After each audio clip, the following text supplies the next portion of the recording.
they did not develop the vaccine without great expense, and also the human effort involved. Bibilihin natin yan.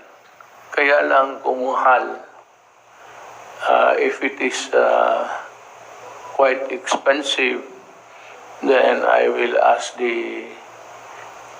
my friend President Putin and President Xi Jinping to give us a credit, parang utang,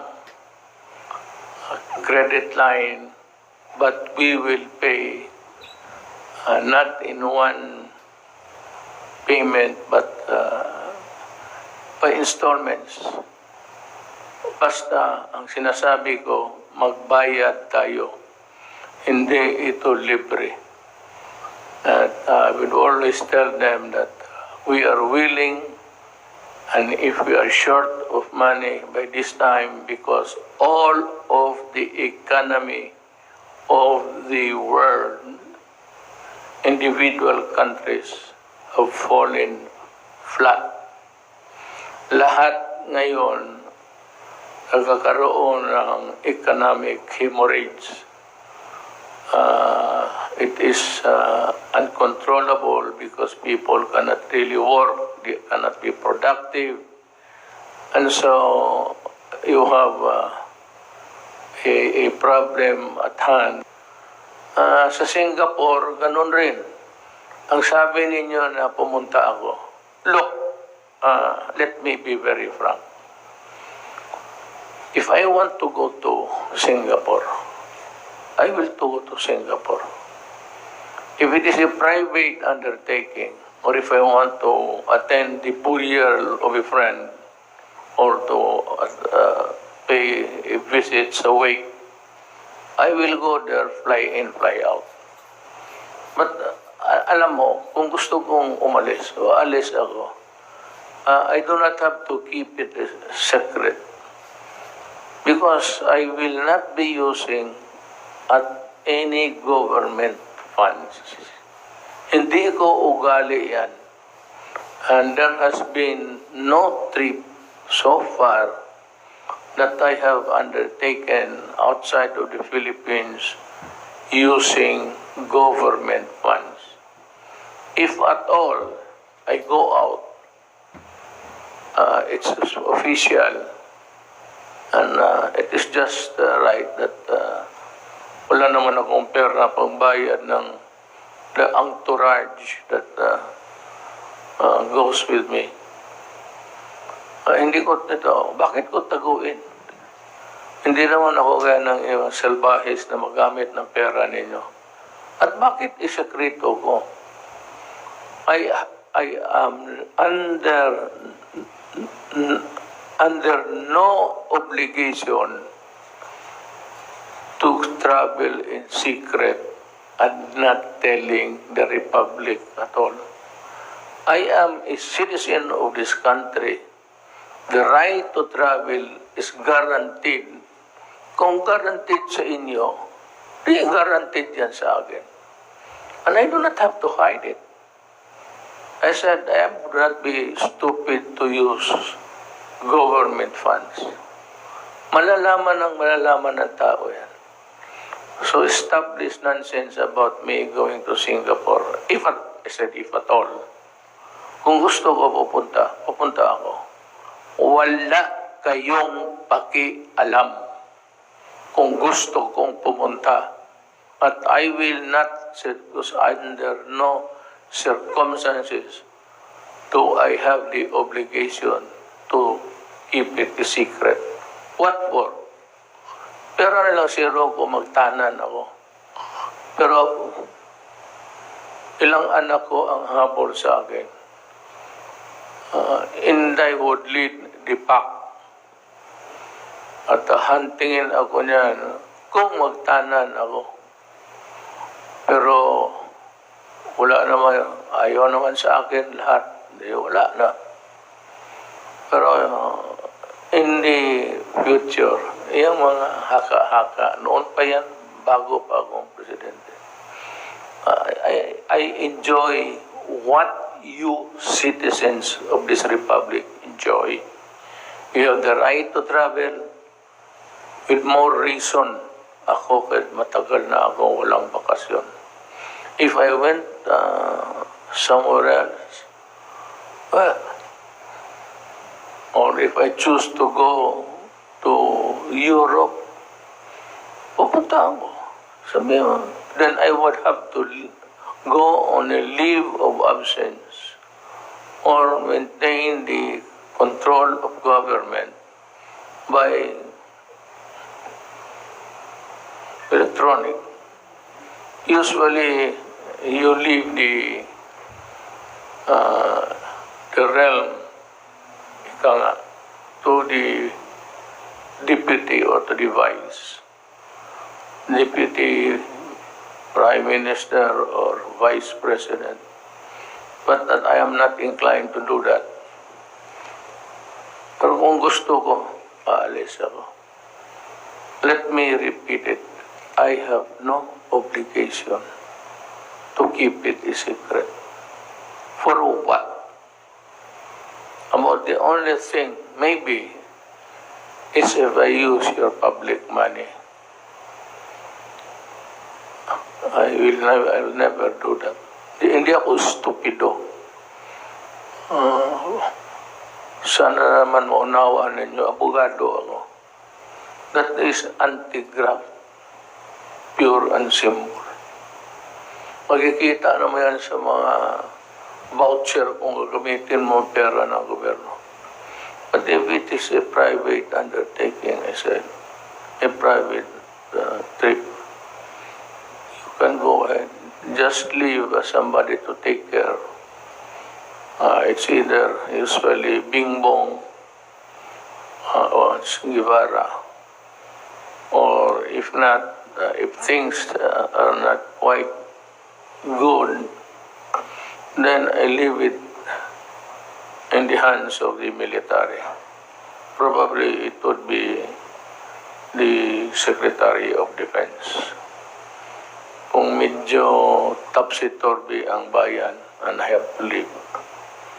But otherwise, ang isang leader would always stay where the crisis is. Hindi ka dapat maglagalag kung may problema ang bayan. Napakababa naman ang tingin ninyo sa akin kung gano'n. Well, be that as it may, hindi po ako gano'n. Just to disabuse your mind. Thank you for listening. We go now into, I think the first things that we should do is to call on, because you have been the spokesman all along and making the announcement. I'm referring to Secretary Roque. Anong classification and what are the things that are allowed in a modified and what are the things that are allowed yung wala na, yung talagang all the rest of the Philippines. Gusto malaman ng tao anong kategory na tayo at ano ang magawa namin at ano ang hindi namin magawa. I'd like to ask Secretary Roque to... Magandang umaga, Mayor. Magandang gabi pala po, Mayor, at magandang gabi, Pilipinas, no? Ang naging rekomendasyon po ng inyong IATF, na-anunsyo ko na po yung mga classification ng mga iba't ibang lugar sa Pilipinas, maliban po sa NCR, sa Bulacan, Cavite, Laguna, at Rizal, no? Itong mga areas pong ito ay nasa modified ECQ. Ang rekomendasyon po ay ilagay na ang NCR, Bulacan, Cavite, Laguna, Rizal sa GCQ or General Community Quarantine. Ito po ay mas maluwag, mas marami pong industriyang bukas, pwede po ang dine-in sa mga restaurants, pwede po na magkaroon ng religious services pero hanggang 30% lang po. Halos lahat po ng industriya ay magbubukas. Bukod na lang po doon sa marami nagtitipon-tipon, yung mga entertainment, at yung mga amusement para po sa bata, no? Pero itong desisyon po ay meron pong mga kondisyon din na isinama ang inyong IATF, lalong-lalo na po sa Metro Manila, no? At ito nga po ay kinakailangan, buksan po natin ang ekonomiya, sabay po yung tinatawag nating refresh. Yung i-refresh po natin yung mga responses natin sa COVID. Kasama na nga po dyan yung mas mainting na testing at nagsisimula na po yung pilot natin para sa food testing kung saan may expand po natin o mas marami po pwedeng matest sa isang test kit. Magkakaroon po tayo ng yung house-to-house na paghahanap po sa mga symptomatics na nagkaroon po tayo ng pilot nung 2 linggo po na tayo po ay naka-MECQ. Ang tawag po natin yung project code, tutuloy pa rin po natin yan. I-swab po natin yung mga merong simptomas at ihihiwalay po natin yung mga positibo. Gagamitin po natin yung mas malawakang tracing na itinuro sa atin ni Mayor Pagalong. 1:15 po ang magiging tracing natin. At syempre po, gumagawa po tayo ng mas marami pang mga facilities para mas marami po yung mga hospital natin at kakayahan ng gamutin na magkakasakit ng COVID. Kinagagala ko pong sabihin sa inyo, Mayor, na ngayon po, nag-inaugurate tayo ng 250 exclusive COVID beds dyan po sa East Avenue Medical Center, no? At dahil po rito, naibsan po yung tinatawag nating critical care capacity, no? Dahil mas marami na po tayong kama ngayon. At yung sinimulan po ni Yusek Bong Vega na One Hospital Command Center ay gumagana na rin po kung saan nagkakaroon tayo ng referral kung saan po pwede po pumunta ang ating mga kababayan. So, pinagsamantalahan po natin, ginamit po natin yung 2 linggo na MECQ para po pag-isipan kung paano tayo magre-reboot, kung paano magre-refresh ng approach. At ito nga po ang gagawin natin habang nagbubukas tayo ng ekonomiya, mas mainting na mga pamamaraan para mapalakas po ang testing, tracing, isolation, and treatment. At syempre po, ang palaging pagpapaalala sa lahat, kinakailangan pagsuot ng maskara, kinakailangan po social distancing, kinakailangan po ang paghuhugas ng kamay at face shields kung papasok po sa trabaho at sasakay sa pampublikong mga sasakyan. Maraming salamat, Mr. Mayor. So, napalawak, ulitin ko lang ha, hindi ang General Community Quarantine, NCR, Bulacan, Cavite, Laguna, Rizal, Nueva Ecija, Batangas, Quezon, Iloilo City, Cebu City, Lapu-Lapu City, Mandawi City, Talisay City, and the municipalities of Mingalilia, Consolacion. For the rest of the Philippines, modified general community quarantine. So, it just, I said, just be careful, follow the safeguards. Itong nakalimutan ko, we want to ensure the safety of our people, you know. However, some sectors in our economy, especially the MSMEs, are barely surviving. Yung maliliit na negosyo lang, katamtaman. So, katamtaman, ibig sabihin, I don't know if it's the right word, na papalik lang sa negosyo, may konting pera, barely surviving. Parang kakalabas lang sa tubig hanggang ilong. Let me clarify. Ang RT-PCR, repeat,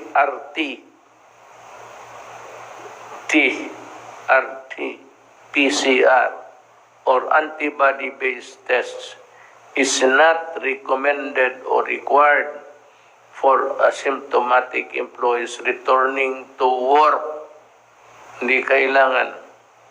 However, merong caveat.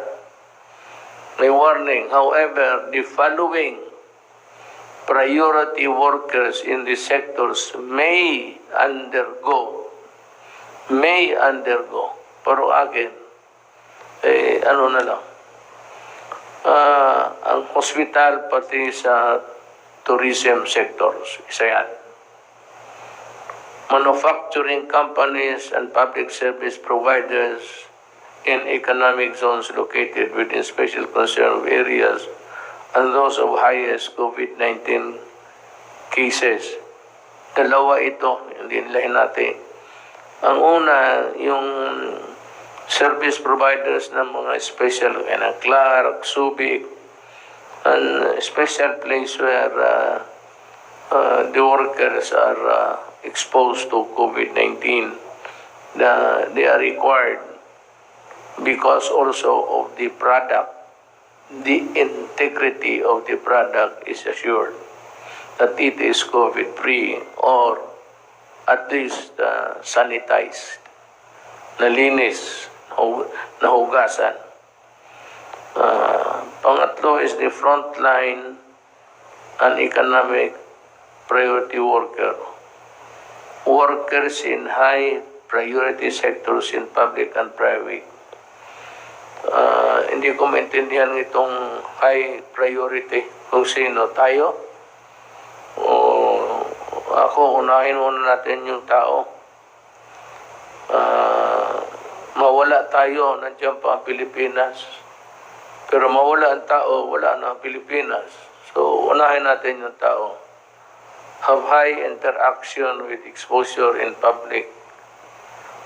Ito yung those who live or work in special concern areas. It could be a private or public establishment or area. But the employers, yung mga amo, are highly encouraged to send their employees for testing at no cost to the employees. Now, before I end, kayong mga Pilipino, every day,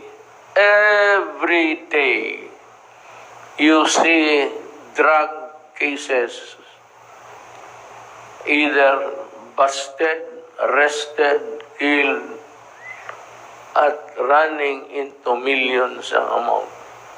Makita ninyo sa inyong television.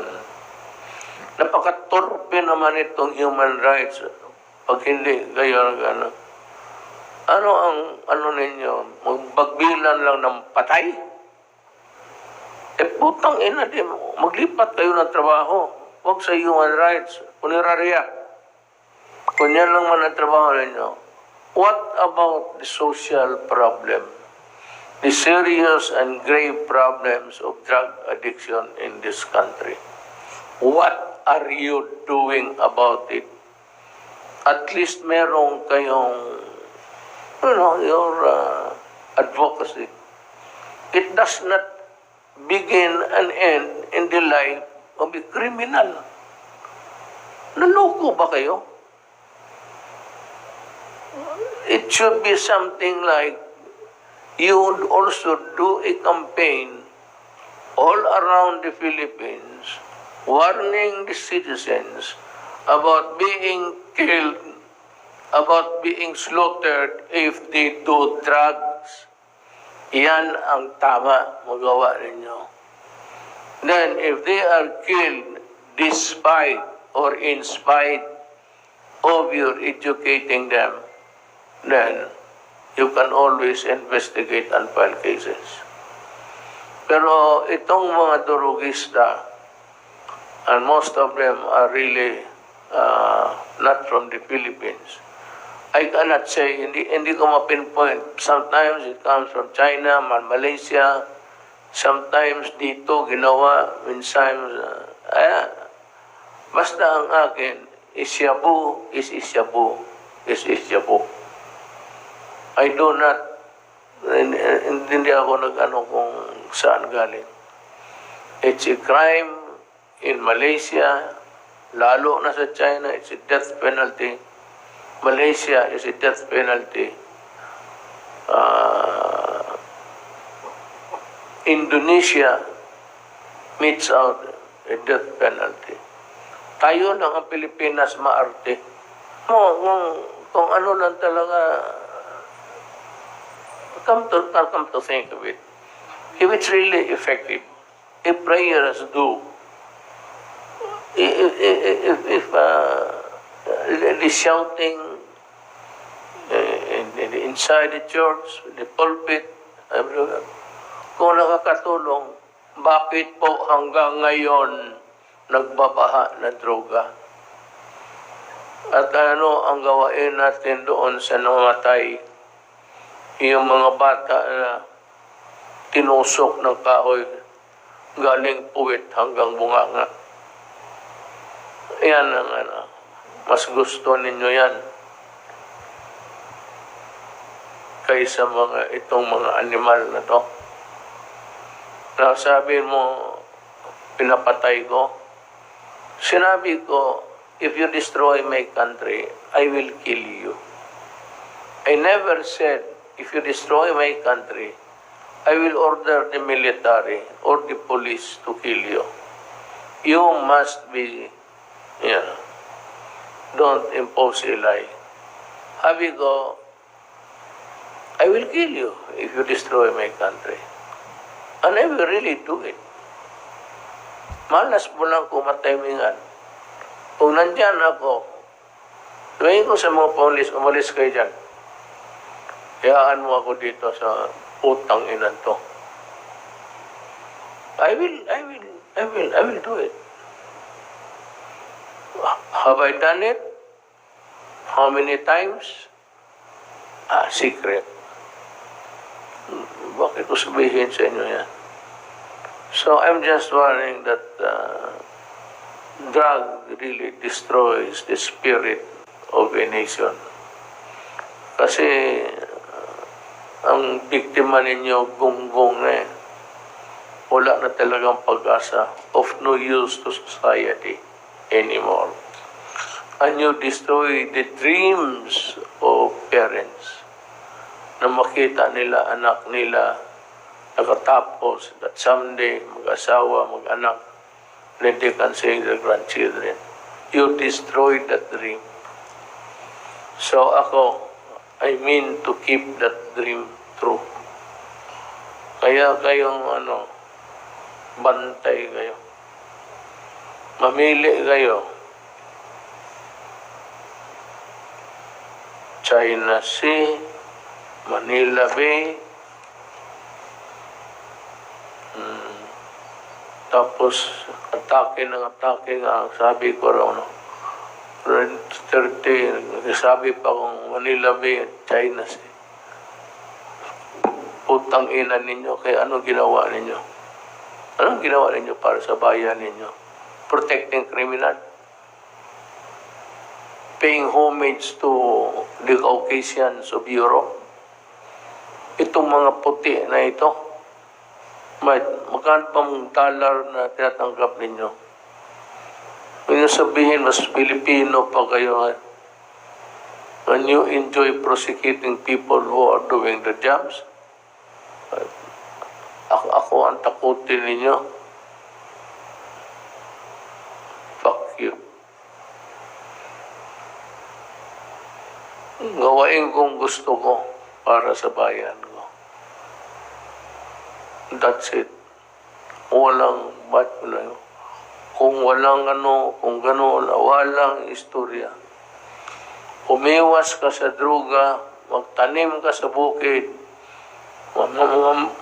dyan sa palengke, maraming negosyo dyan. Huwag kang magbili ng droga. May pera dyan, malaking pera dyan. Pero pag magkamali ka, buhay mo talaga. Ang iiwan mo. So,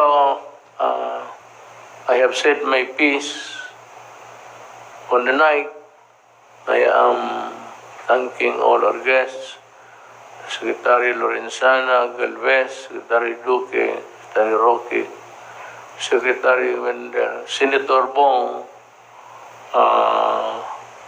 Ito yung naghihintay ng issue. And he will be the one to do the Alam niya, may trabaho siya sa Senate. He can always use the forum sa Senate to expose wrongdoings and expose criminality. Maraming salamat po.